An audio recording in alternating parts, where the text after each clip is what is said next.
Kor Faye, plus connu familialement Babou Faye dans ma famille et parmi mes plus proches amis, né à Nguès et a grandi à Sagne, natif de Bicol, et un peu avoir vécu dans le Saloum dans ma plus tendre enfance et après maintenant un long parcours à Dakar. Et je suis économiste statisticien de formation, spécialiste de la gestion administrative et économique, mais aussi plus ou moins engagé dans l'administration publique en ma qualité de coordonnateur de la cellule de gestion des demandes et des réclamations de l'OFOR. L'OFOR, c'est l'Office des forages ruraux, qui est un établissement public à caractère industriel, c'est-à-dire qui s'occupe du monde rural, c'est-à-dire en matière d'eau potable, ainsi de suite. Donc, avec tout ce que ça renferme, avec la réforme de 2014, c'est-à-dire qui a un peu consacré le monde rural à cet office. Donc, depuis 2020, j'ai rejoint l'office où je suis là-bas comme jeune et puis j'essaie au minimum, c'est-à-dire de participer à la gestion du pays en travaillant sur l'accès universel à l'eau, mais aussi en travaillant en parfaite collaboration avec l'ensemble des délégataires de services publics qui agissent dans la délégation de services, c'est-à-dire en matière de gestion d'exploitation d'eau. Ma première référence, je pense que c'est ma grand-mère qui m'a éduqué, qui m'a donné les ficelles, c'est-à-dire d'une bonne éducation sérère. Ensuite, maintenant, donc on dit que mon papa n'a pas vécu avec moi, donc on me raconte qui il était. Donc il devient subitement, c'est-à-dire une référence. Mais d'abord, ensuite, la religion, c'est-à-dire le prophète sallallahu alayhi wa sallam. Et puis maintenant, la référence devient maintenant les gens avec qui vous avez des accointances. C'est-à-dire, je me suis engagé dans le Parti socialiste, c'est-à-dire en voulant, comme jeune, c'est-à-dire qui méconnaît complètement ce que c'est que la politique, mais emballé par l'espace familial où le jeune frère à mon père s'était engagé en politique. Et puis maintenant, c'est-à-dire l'accointance familiale a fini par nous absorber dans ce parti. Et je pense que maintenant, c'est après, évolution par évolution, j'ai connu le président Ousmane Tanor Dieng, c'est-à-dire qui m'a pris comme un de ses fils. Après maintenant, il y a mon père idéologique aussi, Mamadou Faye, qui m'a beaucoup enseigné ce que c'est l'économie, c'est-à-dire sous l'angle socio-démocrate, et ce que c'était sous l'angle libéral. Et le choix était très facile. Mais je pense que quand même le président Ousmane Tanor Dieng a fait de moi quand même un leader et quelqu'un qui voyait le monde sous une autre facette. Mais quand même aussi, on a d'autres références.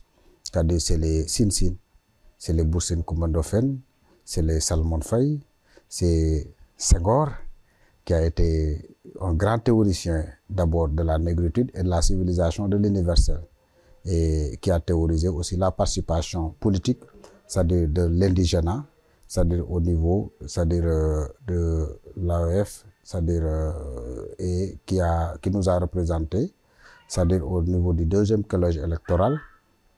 Et je pense que c'était vraiment une histoire qui nous a conduit vers une négociation d'indépendance sans effusion de sang. Et je pense que c'est ça qui a fait du Sénégal ce qu'il est. Je pense que c'est ça, un peu de manière hybride, c'est-à-dire le peu de l'autre.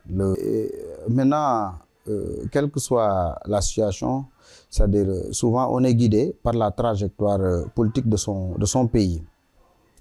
Ça a façonné ma personnalité, les deux échecs que nous avions eus en 2007 et en 2012.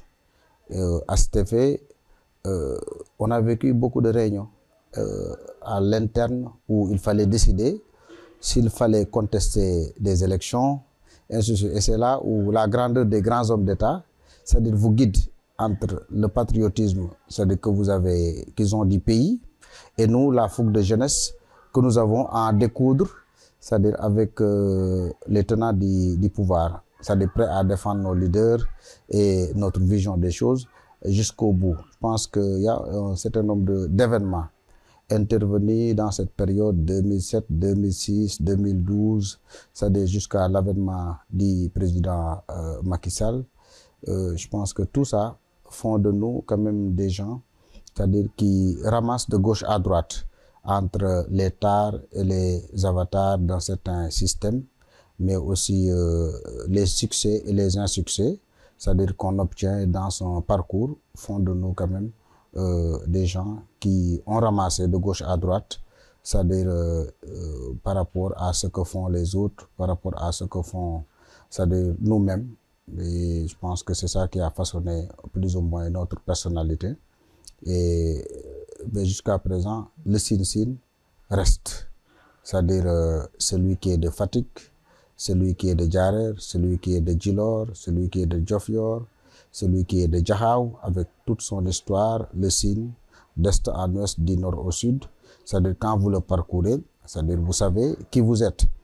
Maintenant, quand vous allez à Dakar, vous savez de plus, c'est-à-dire en rencontrant les autres types de cultures, c'est-à-dire qui sont différentes de la sienne, c'est-à-dire vous savez maintenant qui vous êtes un Sine, après maintenant vous êtes un Sénégalais, après le Sénégalais vous êtes un grand Africain. Et c'est ça qui façonne votre personnalité.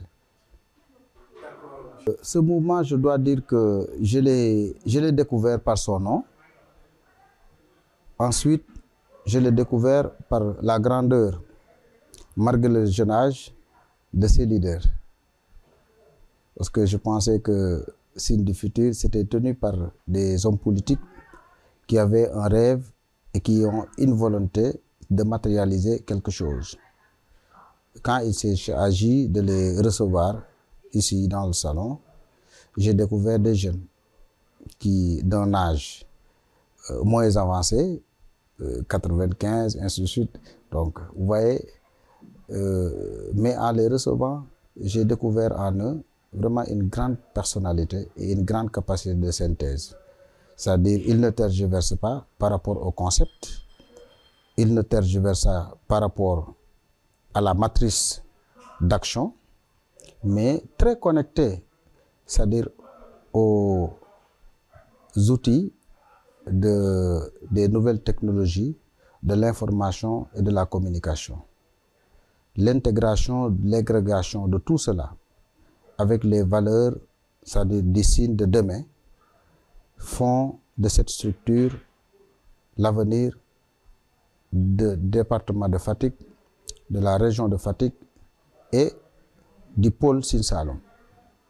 Et je pense que le Signe du futur, avec la composition de tous ces anciens membres, de ces nouveaux membres et de ces prochains membres, si l'idéologie ne change pas, si le concept n'est pas galvaudé dans le temps, quand même restera le grenier de leadership du Sénégal. Le Sine a connu la royauté, le Sine a connu la démocratie, parce que de ce que le pays regorge comme président, le Sine en a eu 3. Parce que je considère que jusqu'à présent, le président Abdou Diouf est un des nôtres. Mais je crois que le Sine sera demain entrepreneurial, avec ce que je vois comme émulation de leaders dans Signe du futur. Parce que cet aspect que le Sine n'a jamais intégré, c'est-à-dire dans son approche, se reflète à travers, c'est-à-dire cette organisation. Donc, si les paradigmes doivent changer, ils évolueront dans ce sens. Et je pense que le Signe du futur incarne tout ce que les jeunes du Sine devraient rêver. C'est-à-dire de quitter la pauvreté, la précarité, pour aller maintenant vers cette civilisation où on gagne, on emploie, on capitalise, on recapitalise, on fusionne, on absorbe et on philanthropise. Et je pense que le jour où ce rêve du Signe du futur se réalisera, bien sûr, avec tout en restant sur ce qu'on a le mieux, c'est-à-dire cette approche où un Sine sait se faire, se développer, diriger le pays. Maintenant, si c'est corrélé vraiment à l'esprit entrepreneurial que je vois envers ces jeunes, vraiment, je trouve que le Sine sera meilleur. Et le Sine des rêves de Salomon Faye, de Koumba Ndoffène, ainsi de suite, sera véritablement le Sine de ce que les gens des Sine du futur que nous sommes, c'est-à-dire devront incarner. Et qu'est-ce que cela fait de recevoir ce prix-là, le de l'espoir, Oui, oui. En tout cas, ça me réconforte parce que je n'avais pas à l'idée qu'un prix me devait être décerné. C'est-à-dire ce que je voulais, c'est un philanthrope comme eux, rêver, participer, être membre, c'est-à-dire citoyen fatiguois et accompagner cet état d'esprit qui n'est pas simplement un concept, mais qui est un état d'esprit. Maintenant, s'ils pensent que je représente un espoir, c'est un poids supplémentaire. C'est un poids supplémentaire dans la mesure où je dois redoubler d'efforts pour que l'espoir puisse se transformer en confiance et que la confiance puisse rester, demeurer des années durant, de sorte que le pacte de confiance que je voudrais avoir avec les populations du Sine et généralement les populations du Sénégal et les peuples d'Afrique puisse se conforter et rester dynamique dans le temps. De continuer à rêver. Un peuple qui ne rêve pas ne se réalise pas.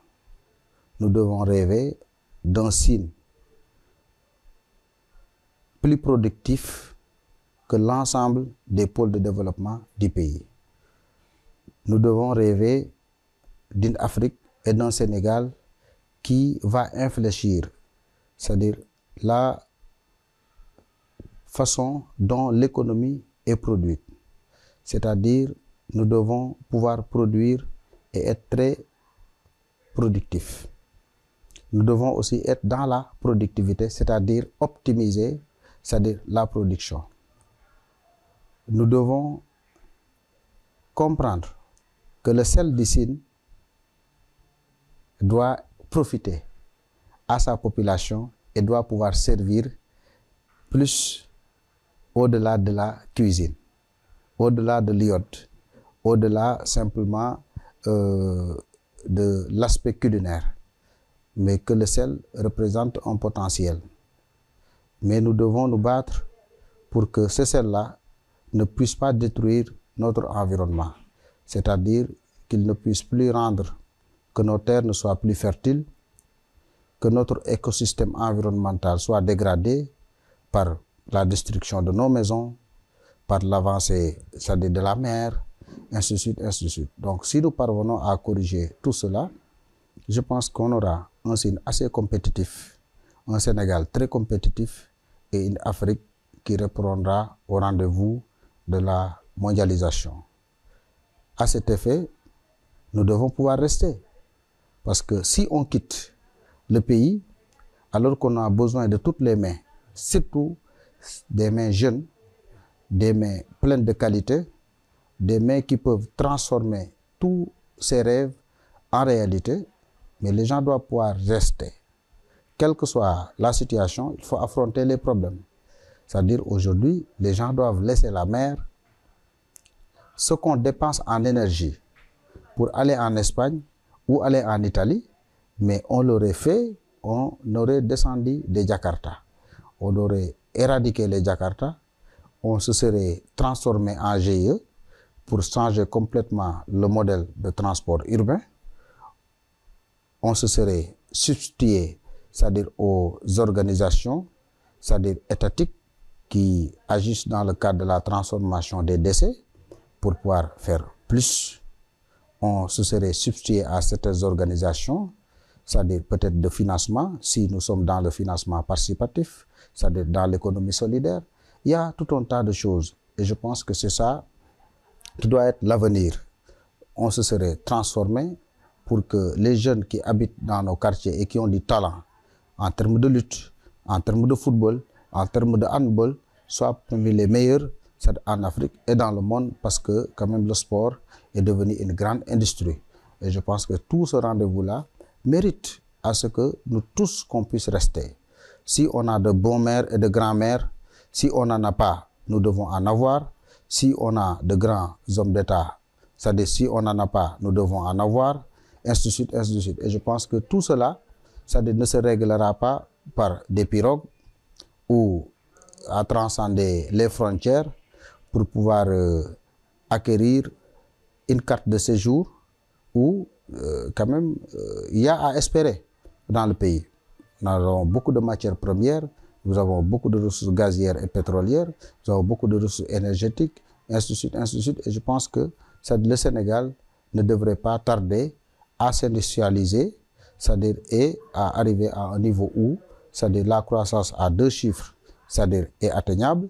Maintenant, si cette courbe-là vraiment est alimentée par un secteur primaire assez dense, je pense que quand même nous pourrons baigner, c'est-à-dire dans un pays où vraiment la répartition de la richesse ne sera pas simplement un vain mot, mais ne sera pas une simple théorie, mais sera une véritable. Je souhaite mes meilleurs vœux à toute la population d'Issine, à mes amis jeunes, femmes et autres du Sine du futur, mais aussi à toutes les populations de la région de Fatick.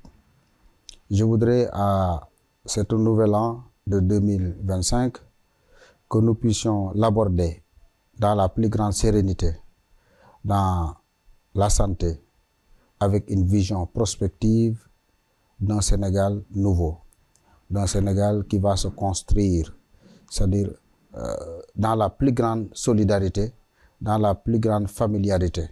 Et je pense que si on y arrive, on ne sera que dans la concurrence politique, on ne sera que dans la concurrence sociale. Et donc je souhaite que le Sénégal puisse traverser l'ensemble de tout ce qui peut être découlé d'une méchanceté qui dérive simplement de l'adversité politique ou de l'adversité sociale. Et c'est toutes mes prières pour le pays. En tout cas, une prière de paix et de prospérité d'un Sénégal développé, réconcilié avec lui-même, qui reste dans le même principe d'État, c'est-à-dire de nation, c'est-à-dire homogène dans sa diversité. Les meilleurs.